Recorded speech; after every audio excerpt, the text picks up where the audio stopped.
Dalawang lalaki ang timbog sa isinagawang operasyon ng PNP-HPG Zamboanga dahil sa pagnanakaw ng dalawang motorsiklo sa isang joint hot pursuit operation.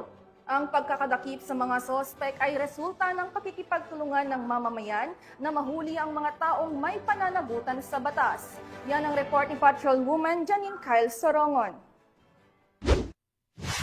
Isang complainant ang dumulog sa HPG na ninakaw ang kanyang motor, kaya agad naman itong inaksyonan ng ating kapulisan na nagresulta sa pagkakaaresto ng dalawang lalaki sa kasong karnaping sa isinagawang joint hot pursuit operation ng mga tauhan ng Regional Highway Patrol Unit 9 sa pangunguna ni Police Lieutenant Ace Ryan Ricanya at sa pamumuno ni Police Colonel John Yupio kasama ang kapulisan ng RID Pro 9, 904th RMFB, Station 2 Zamboanga City Police Station 6 sa Fisheries Drive, Barangay Mampang Rose, Zamboanga City, nito lamang ika-26 ng Hunyo, taong kasalukuyan.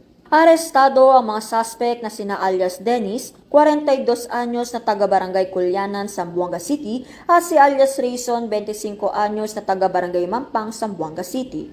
Na-recover din sa dalawang suspect ang mga ninakaw nilang motor na isang Honda Click na pagmamay-ari ng complainant at isang Honda XRM. Ito naman ang pahayag ni Police Lieutenant Ace Ryan Ricanya, team leader ng Zamboanga City Highway Patrol Team sa nasabing operasyon. Ang Regional Highway Patrol Unit 9 ay nagsagawa ng isang hot pursuit operation. Sa tulong ng ating mga operatiba kasama ang Regional Intelligence Division ng Police Regional Office 9, ito ay nagresulta ng pagkakahuli sa dalawang hinihinalang karnaper at pagkakarecover ng dalawang unit ng motorsiklo sa Barangay Mampang, Zamboanga City noong June 26, 2025, ganap na 6:40 ng hapon. Sa ngayon, inihahanda ng Regional Highway Patrol Unit 9 ang mga kaukulang dokumento para sa pagsasampa ng kaso sa dalawang suspect. Ang Regional Highway Patrol Unit 9 ay nananawagan na pakiingatan po ang ating mga sasakyan. Maaari po tayong magdagdag ng mga safety features katulad ng additional na lock at GPS tracker upang ito ay maingatan at huwag manakaw.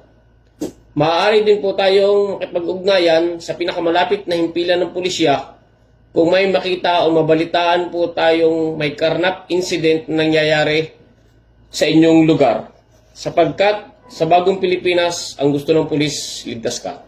Binasahan ng mga suspect ng kanilang karapatan sa salitang kanilang naunawaan at nasa kustudiya na ngayon ng Zamboanga City Police Station 6 para sa dokumentasyon at tamang disposisyon habang hinihintay ang pagharap ng mga ito sa korte.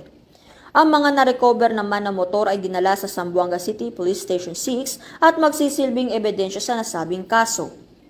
Kami ang Highway Patrol Group, ang kampinyo sa kalsada na patuloy na magbibigay ng serbisyong HPG. Dahil dito sa ating bagong Pilipinas, ang gusto ng pulis, ligtas ka.